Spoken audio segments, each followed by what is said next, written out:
இயேசு ஜீவிக்கிறார். சுவிசேஷ ஊழியம் வழங்கும் ஜீவ வார்த்தைகள். கிறிஸ்துவில் பிரியமானவர்களே, ஆண்டவராகிய இயேசு கிறிஸ்து நாமத்தில் உங்களை யாவரையும் அன்போடு வாழ்த்தி வரவேற்கிறோம். இயேசு ஜீவிக்கிறார் ஒளித்தின் சார்பாக ஜீவ வார்த்தைகள் நிகழ்ச்சிக்கு வந்திருக்கிற உங்களை கர்த்தர் ஆசீர்வதிப்பாராக. ஒவ்வொரு வாரமும் இதே நேரத்தில் இந்த செய்திகளை கேளுங்கள், அநேகரை கேட்க செய்யுங்கள். எங்களுடைய வெளியீடுகள் தேவையானாலும், எங்களுடைய பத்திரிகை தேவையானாலும் எங்களோடு தொடர்பு கொள்ளுங்கள். நாம் ஒருமித்து ஆண்டவருடைய நாமத்தை உயர்த்துவோமாக. அவர் தமது வார்த்தைகளை அனுப்பி அவர்களை குணமாக்கி அழிவுக்கு தப்புவிக்கிறார் என்ற வார்த்தையின்படியாக இந்த வார்த்தையை விசுவாசித்து ஏற்றுக்கொள்கிற ஒவ்வொருவருக்குள்ளும் அதிசயங்கள் நடக்கும் என்பதிலே சந்தேகமே இல்லை. இந்த நாளிலும் தேவன் நமக்கு தருகிற வார்த்தையை உங்களுக்காக நான் வாசிக்கிறேன். ஜெபத்துடன் கேளுங்கள். ஏசாயாவின் புஸ்தகம் 35வது அதிகாரம் 4வது வசனம். மனம் பதுகிறவர்களை பார்த்து நீங்கள் பயப்படாதிருங்கள், திடன் கொள்ளுங்கள். இதோ உங்கள் தேவன் நீதி சரிகட்டவும் உங்கள் தேவன் பதிலளிக்கவும் வருவார். அவர் வந்து உங்களை ரட்சிப்பார் என்று சொல்லுங்கள். மனம் பதறுகிறவர்களை பார்த்து பயப்படாதிருங்கள், திடன் கொள்ளுங்கள் என்று சொல்லுங்கள் என்று சொல்லி இந்த வார்த்தை நமக்கு சொல்லப்படுகிறதை பார்க்கிறோம். உங்கள் தேவன் பதிலளிக்க வருவார்.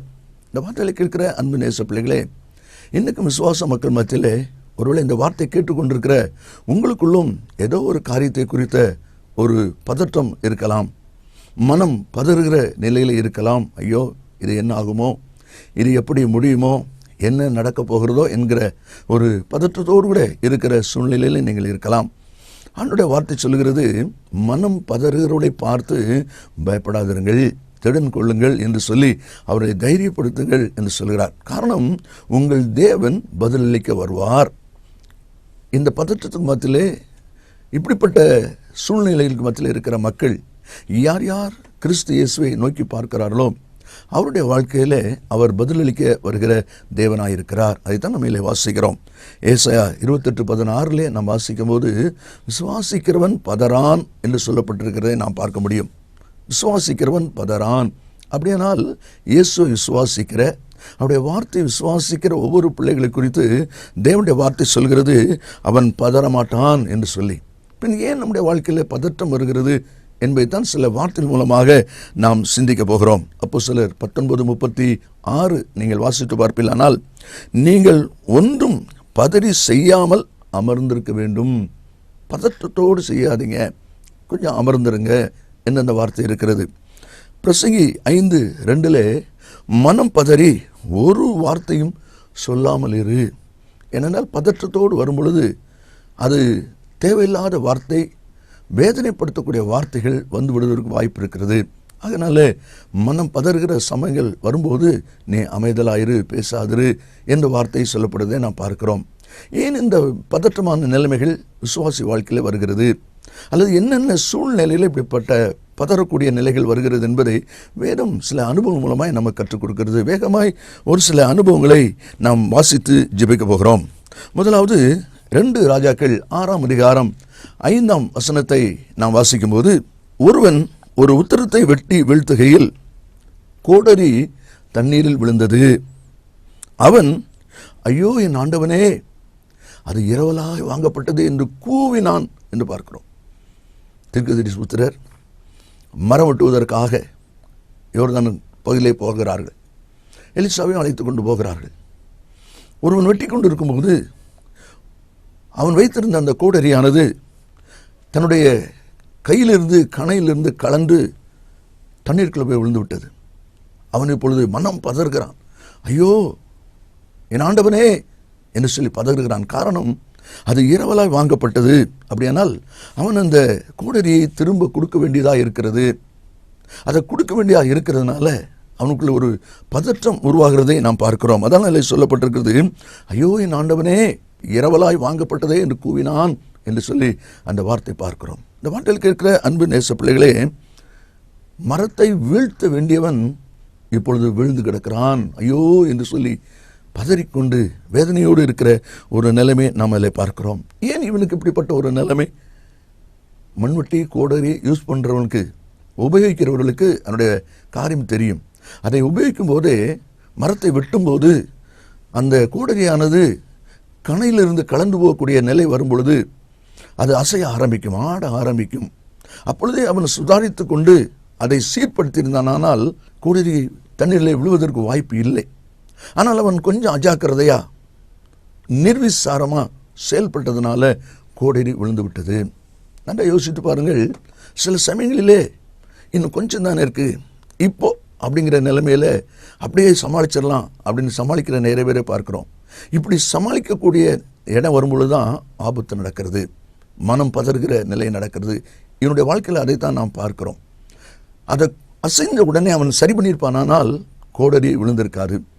அவனுடைய அஜாக்கிரதை நிமித்தம், நிர்விசாரத்து நிமித்தம் கோடரி தண்ணீரே விழுந்து விட்டது. இந்த வார்த்தைகளுக்கு இருக்கிற அன்பு நேச பிள்ளைகளே, நீங்களும் மனம் பதறி போய் நிற்கக்கூடிய நிலைமை யோசித்து பாருங்கள். எதில் நீங்கள் அஜாக்கிரதை இருந்தீங்களோ, எதில் நிர்விசாரமாக சரி வரட்டும் பார்க்கலாம், என்னதான் நடக்கும் பார்க்கலாம் அப்படின்னு சொல்லி நீங்கள் யோசிச்சீங்களோ, அந்த காரியம் தான் உங்கள் வாழ்க்கையில் மனம் பதறும்படியான காரியத்தை செய்கிறது. அதனால் இப்படிப்பட்ட அஜாக்கிரதையான நிர்விசாரமான காரியத்தை செய்யாதிருங்கள். ரோம நிருபத்துக்கு பவுல் எழுதும்போது 12வது அதிகாரம் 11வது வசனத்திலே அசதியாயிராமல் ஜாக்கிரதையாயிருங்கள், அசதியாயிராமல் ஜாக்கிரதையாயிருங்கள் என்று சொல்லி அவர் எழுதுகிறார். 1 தீமோத்தேயு 3ஆம் அதிகாரம் 2வது வசனத்திலே கண்காணியானவன் ஜாக்கிரதை உள்ளவனாக இருக்க வேண்டும். அப்படியானால் இப்படிப்பட்ட காரியத்தில் ஜாக்கிரதையாக இருக்க வேண்டிய நீங்களும் நானும் கொஞ்சம் அஜாக்கிரதையா அசதியாக செய்ய ஆரம்பிக்கும் போது மனம் பதறுகிற நிலை வருகிறது. நீதிமொழி 1ஆம் அதிகாரம் 32வது வசனத்தை நாம் வாசிக்கும் போது மூடரின் நிர்விசாரம் அவர்களை அழிக்கும். நல்லா கவனிச்சு பாருங்க. அந்த நிர்விசாரமான செயலானது அவர்களை அழித்துவிடும் என்று சொல்லப்பட்டிருக்கிறது. அப்படியானால் எவ்வளவு ஜாக்கிரதையோடு நாம் செயல்படும்படி அழைக்கப்பட்டிருக்கிறோம், அதைத்தான் இதிலே வாசிக்கிறோம். ஆமோஸ் 6ஆம் அதிகாரம் 1ஆம் வசனத்திலே சீயோனிலே நிர்விசாரமாக இருக்கிற உங்களுக்கு ஐயோ, என்ன கடுமையான ஒரு வார்த்தை, யோசித்து பாருங்கள். அப்படியானால் மனம் பதறுகிற நிலை வாழ்க்கையில் வருவதற்கு முதல் காரணம் அஜாக்கிரதை, நிர்விசாரம். நீங்களும் உங்கள் வாழ்க்கையில் எந்த காரியத்தை குறித்து அஜாக்கிரதையாய் நிர்விசாரமாய் செயல்படாதபடி உங்களை காத்துக்கொள்ளும்படி ஆவியானவர் விரும்புகிறார். இரண்டாவதாக நாம் வாசிக்கிறோம் யோனாவின் புஸ்தகத்திலே 2வது அதிகாரம் 2வது வசனத்தை நான் வாசிக்கும் போது, என் நெருக்கத்திலே நான் கர்த்தரை நோக்கி கூப்பிட்டேன், அவர் எனக்கு உத்தரவு அருளினார், நான் பாதாளத்தின் வயிற்றிலிருந்து கூக்குரலிட்டேன், பாதாளத்தின் வயிற்றிலிருந்து கூக்குரலிட்டேன். கூப்பிட்டேன், சொன்னேன், அந்த வார்த்தைக்கும் கூக்குரலிட்டேன்ங்கிற வார்த்தைக்கும் மிகுந்த வித்தியாசம் இருக்கு. யோனா மீன் வயிற்றுக்குள்ள இருந்து அவன் கூக்குரலிடுகிறான், மனம் பதறிப்போய் பேசிக்கொண்டிருக்கிறான், மிகுந்த ஒரு மன பதற்றத்தோடு அந்த மீன் வயிற்றுக்குள்ளே இருக்கிறான். இந்த யோனா மீன் வயிற்றுக்குள்ளே இருக்க வேண்டியவன் அல்ல, மீன் வயிற்றில் இருக்க வேண்டியவன் அல்ல. பின் ஏன் அவன் மீன் வயிற்றுக்குள்ளே போனான்? ஆண்டவர் அவரை பார்த்து சொன்னார், நீ நினிவேக்கு போ. 1ஆம் அதிகாரம் 3வது வசனத்தை நான் வாசிக்கும் போது, கர்த்தர் நினிவேக்கு போ என்று சொல்லி சொன்னபோது அவன் நினிவேக்கு போவதற்கு மனம் அற்றவனாக தர்சிசுக்கு போகும்படி கப்பல் ஏறினான் என்று பார்க்கிறோம். அப்படியானால் தேவனுடைய சித்தம் மீறப்படுகிறது. ஒரு விசுவாசி, ஒரு தேவனுடைய பிள்ளை, ஆண்டவர் உங்களை வைத்திருக்கிற சித்தத்தை நீங்கள் மீறும்போது மனம் பதறுகிற நிலை கண்டிப்பாய் வரும், கண்டிப்பாய் வரும். ஒருவேளை நீங்கள் வார்த்தை கேட்டுக்கொண்டு நீங்கள் கூட ஊழியக்காரராக இருப்பீர்களானால், அல்லது எந்த காரியத்தை செய்கிறவா நீங்கள் இருந்தாலும் உங்களுக்குள்ளே ஒரு மன பதற்றம் இருக்கிறது என்று சொன்னால், அமைதலற்ற ஒரு நிலை இருக்கிறது என்று சொன்னால், சற்று யோசித்து பாருங்க. தேவன் உங்களை குறித்து செய்த சித்தம் என்ன? இன்னைக்கு நீங்கள் செய்து கொண்டிருக்கிற சித்தம் என்ன? உங்களுடைய சுய சித்தம் அல்லது மற்றவருடைய ஆலோசனையினால் உண்டாகிற சித்தம் நீங்கள் செய்வீர்களானால் உங்களுடைய மனம் பதறிக்கொண்டே தான் இருக்கும். தேவனுடைய சித்தத்தை யோனா மீறுகிற பொழுது மீன் வயிற்றுக்குள்ளே அவன் அகப்பட்டு கொண்டிருப்பதை பார்க்கிறோம். இப்பொழுது அங்கிருந்து அவன் பதறிக்கொண்டிருக்கிறான்.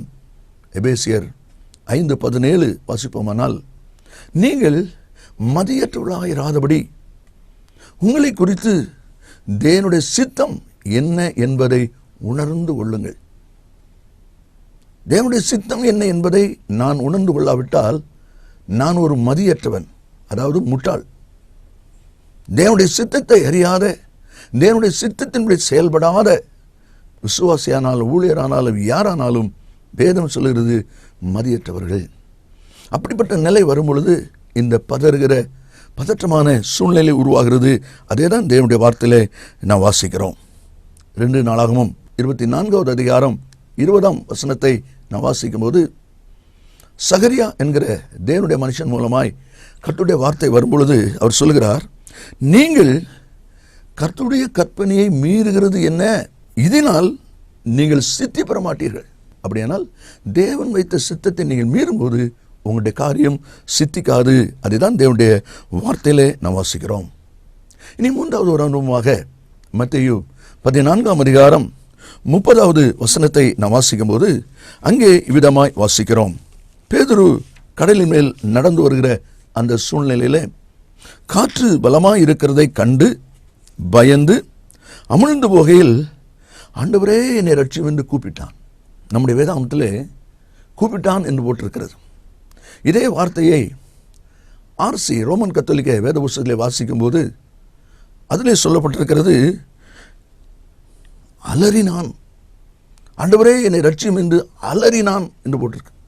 அந்த அலறுதல் என்பது மனம் பதறுகிறதுனால ஏற்படக்கூடிய ஒரு வார்த்தை, ஏற்படக்கூடிய ஒரு சத்தம். பேதுரு கடலிலே பழக்கம் உள்ளவன், நீச்சல் தெரிந்தவன். ஆனாலும் மூழ்கி போகிற ஒரு நிலை வரும் பொழுது அவன் அலறுகிறான் என்று சொல்லி அந்த வார்த்தை சொல்லப்பட்டிருக்கிறதை நாம் அதில் பார்க்கிறோம். அப்போ ஏன் நம்முடைய வாழ்க்கையில் இப்படிப்பட்ட ஒரு நிலை ஏற்படுகிறது? ஆண்டவர் சொல்லுகிறார், அற்ப விசுவாசியே ஏன் சந்தேகப்பட்டாய்? ஒருவேளை காற்றை கண்டான், பயந்தான் என்பது ஒரு பக்கம் உண்மையானாலும் இயேசு சொல்லும் பொழுது ஏன் சந்தேகப்பட்டாய்? அப்போ சந்தேகப்படும் போது மனம் பதறுகிறது, மனம் பதறுகிறது. குடும்பத்திலே கணவன் மனைவி பெற்றோர் பிள்ளைகள் கம்பெனியிலே சந்தேகம் வருமானால் ஒருவருக்கொருவர் காரணமில்லாத வேதனையின் அனுபவங்கள் உருவாகுவதை பார்க்கிறோம். இந்த வார்த்தை கேட்டுக்கொண்டிருக்க நீங்களும் கூட யாராவது ஒருவர் மேல் சந்தேகத்தில் இருப்பீர்களானால் அவரோடு பேச, அவருடைய காரியங்களை சிந்திக்க உங்களுக்குள்ள ஒரு மன பதற்றம் இருந்து கொண்டு தான் இருக்கும். அந்த சந்தேகத்தை நிச்சயமாய் மாற்றி ஆக வேண்டும். யாக்கோபு 1ஆம் அதிகாரம் 6, 7, 8 இந்த வசனங்களை நீங்கள் வாசிப்பீர்களானால் அதில் சொல்லப்பட்டிருக்கிறது, சந்தேகப்படுகிறவன் காற்றினால் அலையுண்டு அலைகிற கடலின் அலைக்கு ஒப்பாயிருக்கிறான். அவன் கர்த்தரிடத்திலிருந்து எதையாயிலும் பெறலாம் என்று நினையாதிருப்பானாக, நினைக்கவே செய்யாத என்றுதான் அந்த வார்த்தை சொல்வதை பார்க்கிறோம். இரும நம்மளும் தன் வழி எல்லாவற்றிலும் அவன் நிலையற்றவனாயிருக்கிறான். கடைசியாக அப்போஸ்தலர் 27:20 நாம் வாசிக்கும் போது, ஜனங்கள் எல்லாரும் கப்பல் ஆபத்திலே அகப்பட்டு கொண்டார்கள். அதில் சொல்லப்பட்டிருக்கிறது, தப்பி பிழைப்போம் என்கிற நம்பிக்கை முழுமையும் அற்று போயிற்று என்று சொல்கிறார்கள். 33வது வசனத்தை நீங்கள் வாசிப்பீங்கன்னா பவுல் சொல்லுகிறார், 14 நாளாய் ஒன்றும் சாப்பிடாமல் பட்டினியாக இருக்கிறீர்கள். எவ்வளோ பயங்கரமான ஒரு சம்பவம்! இதுக்கு காரணம் என்ன? பவுல் ஆரம்பத்திலே சொன்னார், இந்த பிரயாணம் நமக்கு சுமூகமாக இருக்காது, ஆகையால் இந்த பிரயாணத்தை நாம் நிறுத்திக் கொள்வோம், இந்த பிரயாணம் வேண்டாம் என்று சொல்லி பவுல் சொல்லுகிறான். பவுல் சொல்லுகிறான் என்றால் பவுல் மூலமாய் கர்த்தர் பேசுகிறார். அதில் நடந்தது என்ன? 11வது வசனத்திலே வாசிக்கிறோம், 100க்கு அதிபதி பவுலினால் சொல்லப்பட்டவர்களை பார்க்கிலும் கப்பல் எஜமானையும் மாலுமியும் அதிகமாய் நம்பினான். அப்போ தேவனுடைய வார்த்தை புறக்கணிக்கப்படுகிறது. தேவனுடைய வார்த்தை புறக்கணிக்கப்பட்டால் மனம் பதறுதல் வரும். அதை தான் நம்மளே வாசிக்கிறோம். வேதாந்தத்தில் அநேக இடத்துல யார் யார் ஆண்டுடைய வார்த்தையை புறக்கணித்தாங்களோ, சவுல் புறக்கணித்தார். நீர் கர்த்தருடைய வார்த்தை புறக்கணித்தபடினால் நீர் ராஜாவாக இராதபடி அவருமை புறக்கணித்தார் என்று 1 சாமுவேல் 15:23 வாசிக்கிறோம். இப்படிப்பட்ட அனுபவங்கள் வருகிறது. இந்த வார்த்தையில் இருக்கிற அன்பு நேச பிள்ளைகளே, மனம் பதறுகிறவர்களை பார்த்தால் பயப்படாதீர்கள், திடன் உள்ளீர்கள் என்று சொல்லுங்கள். ஏன் மனம் பதறுகிற நிலை வருகிறது? அஜாக்கிரதை, நிர்விசாரம் வரும் பொழுது, தேவனுடைய சித்தத்தை மீறும் பொழுது, சந்தேகம் வரும் பொழுது, வார்த்தையை புறக்கணிக்கும் போது இப்படிப்பட்ட காரியம் வருகிறது. இந்த வார்த்தை கேட்டிருக்கிற நீங்களும் கூட இதில் எந்த காரியம் இருந்தாலும் உங்களை ஆராய்ந்து சீர்படுத்தி நன்மை சுதந்திரித்துக் கொள்ளுங்கள். இயேசு சீக்கிரம் வரப்போகிறார். ஜெபிப்போம். நல்ல பிதாவே, நன்றியோடு துதிக்கிறோம். உடைய வார்த்தை ஆமந்தும் ஆமேனும் இருப்பதற்காக ஸ்தோத்திரம். இந்த வார்த்தை கேட்டிருக்கிற ஒவ்வொரு பிள்ளைகளும் தங்களை ஆராய்ந்து பார்த்து மனம் பற்றம் இல்லாதபடி நடந்து கொள்ள கர்த்தர் உதவி செய்வீராக. கர்த்தர் இயேசுவின் நாமத்தில் பிதாவே, ஆமேன் ஆமேன். கர்த்தர் உங்களை ஆசீர்வதிப்பாராக. ஆமேன். அருமையானவர்களே, கடந்த நாட்களில் ஒரு புஸ்தகத்தை குறித்து நான் உங்களுக்கு சொன்னேன். 50 செய்திகள் அடங்கிய இந்த புஸ்தகம் உங்கள் ஆவிக்குரிய வாழ்க்கைக்கு மிகவும் பிரயோஜனமாக இருக்கும், ஊழியர்களுக்கு சிறப்பாக பிரயோஜனமாக இருக்கும். நீங்கள் இதை பெற்று பயன்படும்படி உங்களை அன்பாய் கேட்டுக்கொள்கிறேன். மற்ற விவரங்களை என்னிடத்தில் கேட்டுக்கொள்ளுங்கள். கர்த்தர் உங்களை ஆசீர்வதிப்பாராக. மேலும் விவரங்களுக்கும் உங்கள் ஜெப தேவைகளுக்கும் நீங்கள் எங்களோடு தொடர்பு கொள்ள வேண்டிய முகவரி ஜீசஸ் லிவ்ஸ் காஸ்பல் மினிஸ்ட்ரீஸ், சகோதரர் John M Jeyaraj, 123A Dhonavur road, Mavadi, Nellai மாவட்டம், தென்னிந்தியா 627107. Cellphone 9441132292. Email yesujibikrar@gmail.com. Website www.jesuslivesministries.org.